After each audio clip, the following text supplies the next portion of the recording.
ಇಡೀ ಇಂಡಿಯಾನೇ ನೋಡ್ತಾ ಇದೆ, ಭಯಂಕರವಾಗಿದೆ ಸರ್. ನಮ್ಮ ಬಾಸ್ ಗೆಲ್ಲೋದ್ರಲ್ಲಿ ಸಂಶಯನೇ ಇಲ್ಲ ಅಂತ ಕುಮಾರಸ್ವಾಮಿ ಅವಾಗ ಬಂದು ಈ ಕ್ಷೇತ್ರದಲ್ಲಿ ನಿಂತ್ಕೊಂಡಿದ್ರು MP ಆಗಿ. ಅವತ್ತು ಒಂದು ಸಾರಿ ಬಂದು ಹೋದವರು ಇದುವರೆಗೂ ಈ ಕಡೆ ಕಾಲಿಟ್ಟಿರಲಿಲ್ಲ. ಯಾರೋ ಡಾಕ್ಟರ್ ಕರ್ಕೊಂಡ್ಬಂದು ಪಾಪ ಗೂಬೆ ಕುಳಿಸ್ತಾ ಇದಾರೆ. ಡಾಕ್ಟರ್ ಒಳ್ಳೆಯವರು, ಅವ್ರು 3 ತಿಂಗಳಿಂದ ದೇವ್ರ ತರ ನೋಡ್ತಾ ಇದ್ರು. ಈಗ ನಮ್ಗೆ ವೈರಿ ಆಗೋದ್ರು ಅವರು. ಬಿಜೆಪಿ ಆ ರೀತಿ ಸುಳ್ಳು ಜನಗಳಿಗೆ ಸುಳ್ಳು ಹಬ್ಬಿಸ್ತಾರೋ ಗೊತ್ತಿಲ್ಲ, ಬರೀ ಸುಳ್ಳಲ್ಲೇ ಅವ್ರು ಕಾಲ ಕಳೀತಿದ್ದಾರೆ. ನಮಗಂತೂ ಬೇಸರ. ಈ ಪುಣ್ಯಾತ್ಮ ಇದಾರೆ DK ಸುರೇಶ್ ಅವರು, ಪಂಚಾಯತಿ ಮೆಂಬರ್ ತರ ದುಡಿತಾರೆ. ಅವ್ರು ಗೆಲ್ಸ್ಬೇಕು, ಇಂಥವ್ರು ಕಳ್ಕೊಂಡ್ರೆ ನಮ್ಮಂತ ನತದೃಷ್ಟರು ಇಲ್ಲ. ಡಾಕ್ಟರ್ನ ಇವ್ರು ತಂದು ನಿಲ್ಸಿದ್ರಲ್ಲ, ಯಾವ್ದನ್ನ ಕಮಿಟಿ ಚೇರ್ಮನ್ ಮಾಡ್ಬಿಟ್ಟು ದೇಶಕ್ಕೆ ಎಲ್ತದ್ದು ಉಪಯೋಗ ಮಾಡ್ಬೇಕಾಗಿತ್ತು. ನಂದನ್ ನಿಲ್ಕಣಿ ಅವ್ರನ್ನ ಮಾಡಿದ್ರಲ್ಲ ಮನಮೋಹನ್ ಸಿಂಗ್ ಅವರು, ಆಧಾರ್ ಕಾರ್ಡ್ ಇಂಪ್ಲಿಮೆಂಟ್ ಮಾಡೋದಕ್ಕೆ ರಾಜಕೀಯ ಏನ್ ಬೇಕಾಗಿತ್ತು? ಡಾಕ್ಟರ್ಗೆ ಮನುಷ್ಯನ ನರನಾಡಿಗಳು ಗೊತ್ತಿರಬಹುದು. ನಮ್ಮ DK ಸುರೇಶ್ ಅವರಿಗೆ ಈ ಕ್ಷೇತ್ರದ ಪ್ರತಿ ಮೂಲೆ ಮೂಲೆ ರಸ್ತೆನೂ ಗೊತ್ತು, ಪ್ರತಿ ಹೋಬಳಿನೂ ಗೊತ್ತು, ಪ್ರತಿ ತಾಲೂಕು ಗೊತ್ತು. ಅದು DK ಸುರೇಶ್. ವೀಕ್ಷಕರೇ, ಹಾರಗದ್ದೆಯಲ್ಲಿ ಮತ್ತಷ್ಟು ಮತದಾರರಿದ್ದಾರೆ, ಅವ್ರನ್ನ ಕೇಳೋಣ. ಸರ್ ನಮಸ್ತೆ, ನಿಮ್ಮ ಹೆಸರು? ನಾಗರಾಜ್ ಅಂತ ಹೇಳಿ. ಹೇಗಿದೆ ಈ ಬಾರಿ ಬೆಂಗಳೂರು ಗ್ರಾಮಾಂತರ? ಚೆನ್ನಾಗಿದೆ. ಗ್ರಾಮಾಂತರ ಏನಾಗಿದೆ? ಚೆನ್ನಾಗಿದೆ. ಯಾರ ಪರವಾಗಿ ಚೆನ್ನಾಗಿದೆ? ಕಾಂಗ್ರೆಸ್ ಪರ ಚೆನ್ನಾಗಿದೆ. ಯಾವ ಕಾರಣಕ್ಕೆ? ಕಾರಣ ಅಂತ ಹೇಳಿದ್ರೆ ಅವ್ರು ಮಾಡಿರ್ತಕ್ಕಂಥ ಕೆಲಸ ಕಾರ್ಯಗಳು. ಅವರು ಗ್ರಾಮ ಪಂಚಾಯತಿ ಸದಸ್ಯನಿಂದ ಹಿಡಿದು ತಾಲೂಕ್ ಜಿಲ್ಲಾ ಪಂಚಾಯತಿ ಶಾಸಕರು, ಲೋಕಸಭಾ ಸದಸ್ಯರವರೆಗೂ ಕೆಲಸ ಮಾಡ್ತಾರೆ. ಇವತ್ತು ಅವರು ಯಾಕೆ ಅವ್ರು ಮತ ಕೊಡ್ತಾರೆ ಅಂತ ಹೇಳಿದ್ರೆ, ನಮ್ಮ ಕಾಂಗ್ರೆಸ್ ಪಕ್ಷದಲ್ಲಿ ಶಾಸಕರಿಲ್ಲ. 3 ಬಾರಿ ಶಾಸಕರಿಲ್ಲ, ಅವರೇ ನಮ್ಮ ಶಾಸಕರು ಲೋಕಸಭಾ ಸದಸ್ಯರು ಇಬ್ಬರು, ಎರಡೂ ಅವರೇ ಶಾಸಕರು, ಅವರೇ ಲೋಕಸಭಾ ಎಲ್ಲ ಅವರೇ ನಮಗೆ. ಒಂದು ಎರಡನೇದೇನು ಗೊತ್ತಾ ನಮಗೆ, ಅವರ ಅಭಿವೃದ್ಧಿ ಕಾರ್ಯಕ್ರಮಗಳು ಅಷ್ಟು ಚೆನ್ನಾಗಿದ್ದಾವೆ. ಇವತ್ತು ಗ್ರಾಮಗಳಲ್ಲಿ ಕುಡಿಯೋ ನೀರಿನ ಘಟಕಗಳು ಪ್ರಾರಂಭ ಮಾಡಿದೆ ಅವರು. ಎರಡನೇದು, ಮೂಲಭೂತ ಸೌಲಭ್ಯಗಳಲ್ಲಿ ನಮಗೇನು ಕೊರತೆ ಮಾಡಲಿಲ್ಲ. ಅದಕ್ಕಿಂತ ಎರಡನೇದು ಏನಂತ ಹೇಳಿದ್ರೆ, ಅವರು ಜನಗಳಲ್ಲಿ ಸ್ಪಂದಿಸ್ತಾರೆ.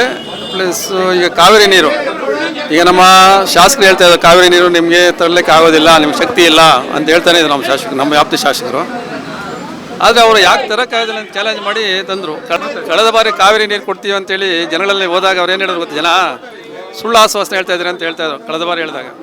ಈ ಬಾರಿ ಅದೇ ಜನ ಏನು 5 ಗ್ಯಾರಂಟಿಗಳು ಕೊಟ್ಟರು, ಅವನ ಜನಗಳಿಗೆ ಒಂದು ನಂಬಿಕೆ ಬಂದಿದೆ ಕಾಂಗ್ರೆಸ್ ಮೇಲೆ.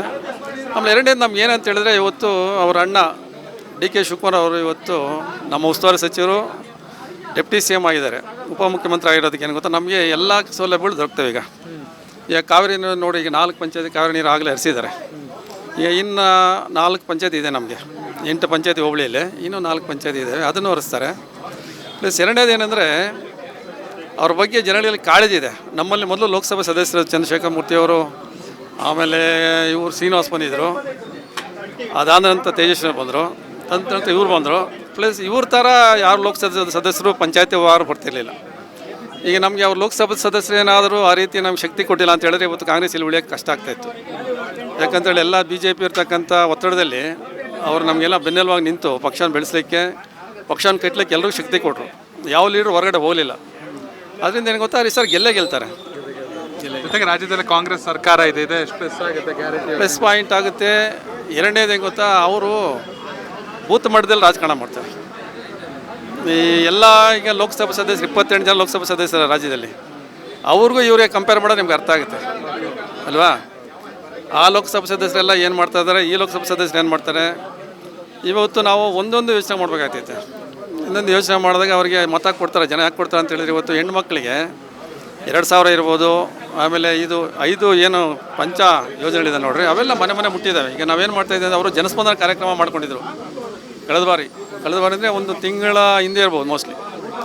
ಎಲ್ಲ ಜನಸ್ಪಂದನ ಕಾರ್ಯಕ್ರಮ ಎಲ್ಲ ಮನೇಲಿ ಹೋಗಿ, ಎಲ್ಲ ಲೀಡರ್ಗಳಷ್ಟೇ ಪ್ರತಿಯೊಬ್ಬ ಮನೇಲಿ ಹೋಗಿ ಏನೇನು ಕಾರ್ಯಕ್ರಮಗಳೆಲ್ಲ ಕೊಟ್ಟಿದ್ರಲ್ಲ ಅವೆಲ್ಲ ಅನುಷ್ಠಾನ ಆಗಿದ್ದಾವಿಲ್ಲ ಅಂತೇಳಿ ಎಲ್ಲ ವೆರಿಫೈ ಮಾಡ್ಕೊಂಬರ್ಬೇಕಾಯ್ತು. ಆಮೇಲೆ ಅವರಲ್ಲಿ ಸಿಗ್ನೇಚರ್ ತೊಗೊಬೇಕಾಯ್ತು. ಏನೋ ಆಗಿದೆ ಅಂತ ಹೇಳಿದ್ರೆ ಎಸ್ ಅನ್ಬೇಕು, ಇಲ್ಲ ಅಂತ ಹೇಳಿದ್ರೆ ನವತ್ತು ಮಾಡಬೇಕು, ಆ ಥರ ಮಾಡ್ಕೊಂಬಂದವರು.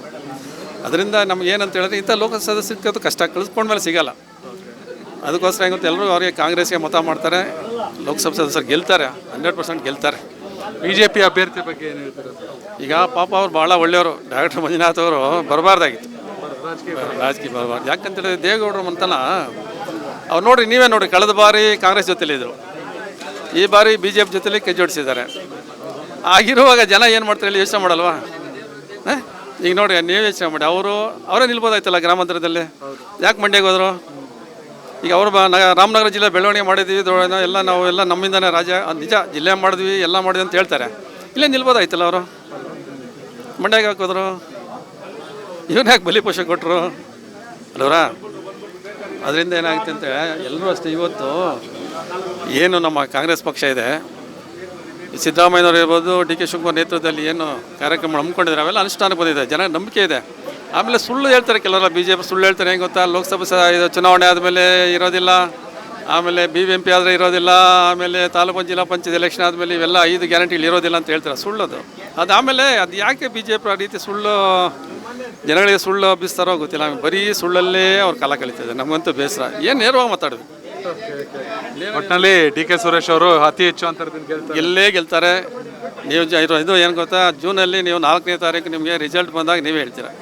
Thank you sir. ನಿಮ್ಮ ಹೆಸರು? ನಮ್ಮ ಹೆಸರು ಶ್ರೀಕಂಠ ರೆಡ್ಡಿ ಅಂತ. ಶ್ರೀಕಂಠ ರೆಡ್ಡಿ ಅವರು ಹೇಗಿದೆ ನಿಮ್ಮ ಪ್ರಕಾರ ಈ ಸಲ ಲೋಕಸಭೆ ಗ್ರಾಮಾಂತರ? ಚೆನ್ನಾಗಿದೆ, ಕಾಂಗ್ರೆಸ್ ಪರ ಚೆನ್ನಾಗಿದೆ. ಯಾವ ಕಾರಣಕ್ಕೆ ಸರ್?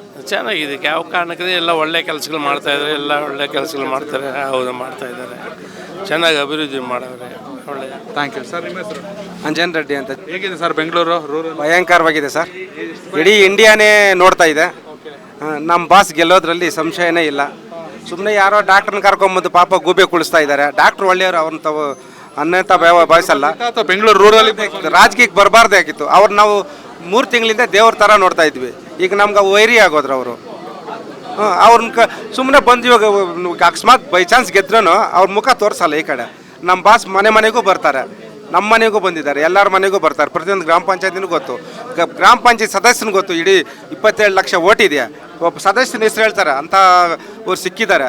ಮೊದಲು MP ಆದವರೆಲ್ಲ ಎಲೆಕ್ಷನ್ ಟೈಮಲ್ಲಿ ಬಂದು ಓಡೋಗ್ತಾ ಇದ್ರು. ಇವ್ರು ಆ ಥರ ಇಲ್ಲ. ಇವರು ನಾವು MP ಅನ್ನಲ್ಲ, ನಮ್ಮ ದೇವರು ಅಂತ ತಿಳ್ಕೊಂಡಿದ್ವಿ ನಾವು ಅವ್ರನ್ನ. ಸತ್ಯವಾದ ಮಾತು. ನನ್ನಂತ ಎಷ್ಟೋ ಜನ ದೇವ್ರ ಥರ ತಿಳ್ಕೊಂಡಿದ್ದಾರೆ ಅವ್ರನ್ನ. ಇಡೀ ರಾಜ್ಯದಲ್ಲಿ ಕಾಂಗ್ರೆಸ್ ಸರ್ಕಾರ ಇದೆ, ಗ್ಯಾರಂಟಿ ಯೋಜನೆ ಒಳ್ಳೆ ಯಶಸ್ಸು ಬಂದಿದೆ. ಇವೆಲ್ಲ ಎಷ್ಟು ಪ್ಲಸ್ ಆಗುತ್ತೆ?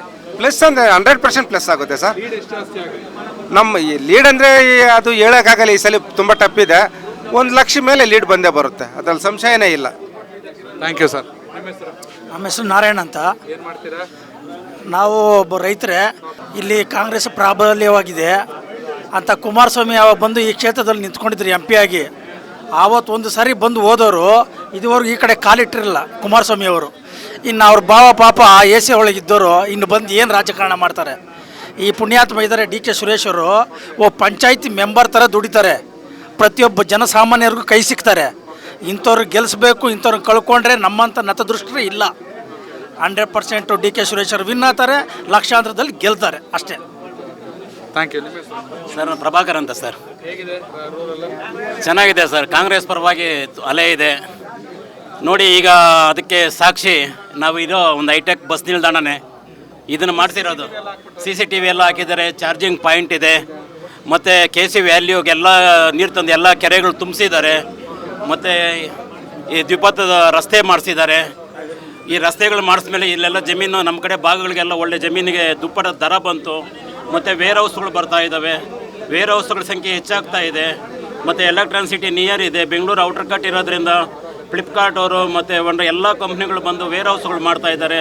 ರಸ್ತೆ ಮೂಲಭೂತ ಸೌಕರ್ಯ ಇರೋದ್ರಿಂದ ಎಲ್ಲ ಕಂಪ್ನಿಗಳವ್ರು ಬಂದು ವೇರ್ ಹೌಸ್ಗಳು ಮಾಡ್ತಾ ಇದ್ದಾರೆ.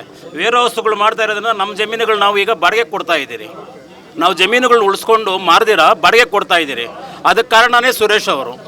5 ವರ್ಷ ಹಿಂದೆ ಬಂದಾಗ ಹೇಳಿದರು, ಕಾವೇರಿ ವಾಟರ್ ತರ್ತೀನಿ, ನಿಮ್ಮದೆಲ್ಲ 1500 ಆಗಿದೆ, ರೇಟ್ ಅಡಿ ಇದೆ, ನೆಕ್ಸ್ಟ್ ಇನ್ನು 5 ವರ್ಷಕ್ಕೆ ಬರ್ತದೆ ನೋಡ್ಕೊಳ್ಳಿ. ಈಗ ನಮ್ಮೂರ ಹತ್ರ ಬಂದು 3500 ಇದೆ ಅಡಿ. ಅದಕ್ಕೆಲ್ಲ ಕಾರಣ ಸುರೇಶ್ ಅವರೇ. ಒಳ್ಳೆ ರಸ್ತೆ ಬಂತು, ಮೂಲಭೂತ ಸೌಕರ್ಯ ಬಂತು. ಮತ್ತು ಅವರ ಅಣ್ಣ ಲಾಸ್ಟ್ ಟೈಮು ಪವರ್ ಮಿನಿಸ್ಟರ್ ಆಗಿದ್ದಾಗ ಇಲ್ಲಿ ಈ ಭಾಗದಲ್ಲೆಲ್ಲ 400 ಕೋಟಿ ರೂಪಾಯಿ ಸಬ್ಸ್ಟೇಷನ್ಸ್ ಮಾಡಿದ್ರು, KEB ಸಬ್ಸ್ಟೇಷನ್ ಮಾಡಿದ್ರು.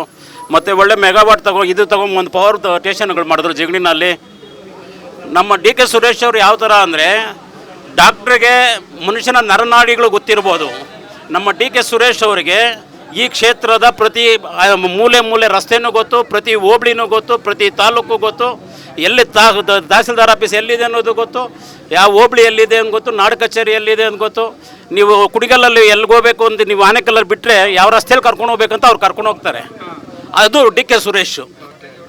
ಅದು ಡಾಕ್ಟ್ರಿಗೆ ಮನುಷ್ಯನ ನರನಾಡಿ ಗೊತ್ತಿರ್ಬೋದು, ಬತ್ತು ಕ್ಷೇತ್ರದ ರಸ್ತೆಗಳು, ಕ್ಷೇತ್ರದ ಕಷ್ಟ ಸುಖ ಗೊತ್ತಿಲ್ವಲ್ಲ. ಮಂಜುನಾಥ್ ಅವ್ರ ಹತ್ರ ಹೋಗ್ಬೇಕಂದ್ರೆ ಹೋಗೋಕ್ಕಾಗಲ್ಲ, ಸುರೇಶ್ ಅವರೇ ನಮ್ಮ ಹತ್ರ ಬರ್ತಾರೆ. ನೀವ್ಯಾಕೆ ಸದಾಶಿವನಗರಕ್ಕೆ ಬರ್ತೀರಾ ಅಂದ್ಬಿಟ್ಟು ಅವ್ರು ನಮ್ಮ ಹತ್ರ ಬರ್ತಾರೆ. ಯಾವುದೇ ಲೀಡ್ರನ್ನ ಕರ್ಕೊಂಡು ನಾವು ಸುರೇಶ್ ಅವ್ರ ಹತ್ರ ಹೋಗ್ಬೇಕಾಗಿಲ್ಲ. ಅವರು ನಾವೇ ನೇರವಾಗಿ ಹೋದ್ರೆ ನಮ್ಮನ್ನೇ ಗುರುತಿಸ್ತಾರೆ, ನಮ್ಮನ್ನೇ ಮಾತಾಡಿಸ್ತಾರೆ. ಏನಪ್ಪ ಆಗಬೇಕಾಯ್ತು ಕೆಲಸ ಅಂತಾರೆ, ಕೆಲಸ ಮಾಡಿಕೊಡ್ತಾರೆ. ಮತ್ತು ಅವ್ರಿಗೆ ಪಿನ್ ಟು ಪಿನ್ನು ಯಾವ ಕೆಲಸ ಯಾರಿಂದ ಆಗ್ತದೆ ಅನ್ನೋದು ಎಲ್ಲ ಚೆನ್ನಾಗಿ ಗೊತ್ತು. ಒಬ್ಬ ರೆವಿನ್ಯೂ ಇನ್ಸ್ಪೆಕ್ಟರ್ ಏನು ಕೆಲಸ ಮಾಡಬೇಕು, ಒಬ್ಬ PDO ಏನು ಕೆಲಸ ಮಾಡಬೇಕು, ಒಬ್ಬ SI ಏನು ಕೆಲಸ ಮಾಡಬೇಕು, ಒಬ್ಬ CI ಏನು ಕೆಲಸ ಮಾಡಬೇಕು, ಅದೆಲ್ಲ ಗೊತ್ತು. ಮತ್ತು PW ಏನು ಕೆಲಸ ಇರ್ತದೆ, ಏನು ಕೆಲಸ ಇರ್ತದೆ, ಯಾವ್ಯಾವ ಅಧಿಕಾರಿ ಏನೇನು ಕೆಲಸ ಮಾಡ್ತಾನೆ ಅಂತ ಅವ್ರಿಗೆ ಗೊತ್ತು. ಸುರೇಶ್ ಅವ್ರಿಗೆ, ಡಾಕ್ಟ್ರಿಗೆ ಅವರ ವೃತ್ತಿನಲ್ಲಿ ಅವ್ರಿಗೆ ಗೊತ್ತು. ಡಾಕ್ಟ್ರನ್ನ ಇವ್ರು ತಂದು ನಿಲ್ಲಿಸಿದ್ರಲ್ಲ, ಅದೇ ನಮ್ಮ UPA ಗೌರ್ಮೆಂಟ್ ಇದ್ದಾಗ ನಂದನ್ ನಿಲ್ಕೇಣಿ ಅವ್ರನ್ನ ಆಧಾರ್ ಕಾರ್ಡ್ ಕಮಿಟಿ ಪ್ರೆಸಿಡೆಂಟ್ ಮಾಡಿ ಅದಕ್ಕೆ ದೇಶಕ್ಕೆ ಇಂಪ್ಲಿಮೆಂಟ್ ಮಾಡಿದ್ರು. ಈದ್ನಲ್ಲಿ ಅಂಥ ಒಳ್ಳೆತನ ಇದ್ದು ಒಳ್ಳೆಯದು ಮೊನ್ನೆ NDA ಗೌರ್ಮೆಂಟ್ ಅದೇ ಮಾಡಬೇಕಾಗಿತ್ತು. ಯಾವುದನ್ನ ಕಮಿಟಿ ಚೇರ್ಮನ್ ಮಾಡಿಬಿಟ್ಟು ದೇಶಕ್ಕೆ ಎಲ್ತದ್ದು ಉಪಯೋಗ ಮಾಡಬೇಕಾಗಿತ್ತು. ರಾಜಕೀಯ ಏನಕ್ಕೆ ಬೇಕಾಗಿತ್ತು? ಏನಕ್ಕೆ ಬೇಕಾಗಿತ್ತು? ನಂದನ್ ನಿಲ್ಕೇಣಿ ಅವ್ರನ್ನ ಮಾಡಿದ್ರಲ್ಲ ಮನಮೋಹನ್ ಸಿಂಗ್ ಅವರು, ಆಧಾರ್ ಕಾರ್ಡ್ ಇಂಪ್ಲಿಮೆಂಟ್ ಮಾಡೋದಕ್ಕೆ, ಹಂಗೆ ಹೆಲ್ತ್ ಪ್ರೋಗ್ರಾಮ್ ಇಂಪ್ಲಿಮೆಂಟ್ ಮಾಡೋದಕ್ಕೆ ಮಾಡಬೇಕಾಗಿತ್ತು. ಯಾಕೆ ತಂದು ಅವ್ನ ಬಲಿಪಶು ಮಾಡಬೇಕಾಗಿತ್ತು ಇಲ್ಲಿ? ಅಷ್ಟೇ ಸರ್.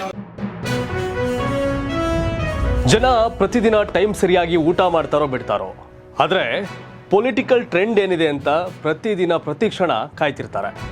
ಕರ್ನಾಟಕದ ಆಕಾರದಲ್ಲಿ ಯಾವ ಅಭ್ಯರ್ಥಿ ಅಬ್ಬರಿಸಿದ್ರು ಮತ್ಯಾವ ಅಭ್ಯರ್ಥಿ ತತ್ತರಿಸಿದ್ರು ಅಂತ ನೋಡೋಕೆ ಕಾತರದಿಂದ ಕಾಯ್ತಿರ್ತಾರೆ.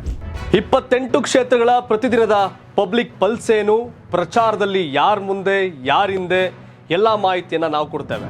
ಕರ್ನಾಟಕ ಕುರುಕ್ಷೇತ್ರ 28 ಕ್ಷೇತ್ರಗಳ ಡೈಲಿ ನ್ಯೂಸ್ ಪ್ರತಿದಿನ ರಾತ್ರಿ 8 ಗಂಟೆಗೆ ಯೂಟ್ಯೂಬ್ನಲ್ಲಿ ಕರ್ನಾಟಕ ಟಿವಿ ಅಂತ ಸರ್ಚ್ ಮಾಡಿ, ನಂತರ ನಮ್ಮ ಕರ್ನಾಟಕ ಟಿವಿ ಸಬ್ಸ್ಕ್ರೈಬ್ ಮಾಡಿ. ಸಬ್ಸ್ಕ್ರೈಬ್ ಆದಮೇಲೆ ನಿಮಗೆ ಹೋಮ್ ಪೇಜ್ ಬಂದರೆ ಕಮ್ಯುನಿಟಿ ಅನ್ನೋ ಆಪ್ಷನ್ ಸಿಗುತ್ತೆ. ಈ ಕಮ್ಯುನಿಟಿ ಆಪ್ಷನ್ ಕ್ಲಿಕ್ ಮಾಡಿದ್ರೆ ನಿಮ್ಮ ಕೆಳಗಡೆ 28 ಲೋಕಸಭಾ ಕ್ಷೇತ್ರಗಳ ಒಂದು ಪೋಲ್ ಕ್ರಿಯೇಟ್ ಮಾಡಲಾಗಿದೆ. ನೀವು ಹೋಗಿ 28 ಕ್ಷೇತ್ರಗಳಲ್ಲಿ ಯಾರು ಗೆಲ್ತಾರೆ, ಯಾರು ಗೆಲ್ಲಬೇಕು, ನಿಮ್ಮ ಸಪೋರ್ಟ್ ಯಾರಿಗೆ ಅಂತ ಅಲ್ಲಿ ನೀವು ಕ್ಲಿಕ್ ಮಾಡ್ಬೋದು, ಅಂದರೆ ವೋಟ್ ಮಾಡ್ಬೋದು. ಇಲ್ಲೇನು ವೋಟಿಂಗ್ ಆಗುತ್ತೆ ನಾವು ಪ್ರತಿದಿನ ನಾವು ನ್ಯೂಸಲ್ಲಿ ನಿಮಗೆ ಅಪ್ಡೇಟ್ ಮಾಡ್ತಿರ್ತೀವಿ. ಇದು ಮತದಾನದ ದಿನದವರೆಗೂ ಕೂಡ ಈ ಪೋಲಿಂಗ್ ಓಪನ್ ಇರುತ್ತೆ.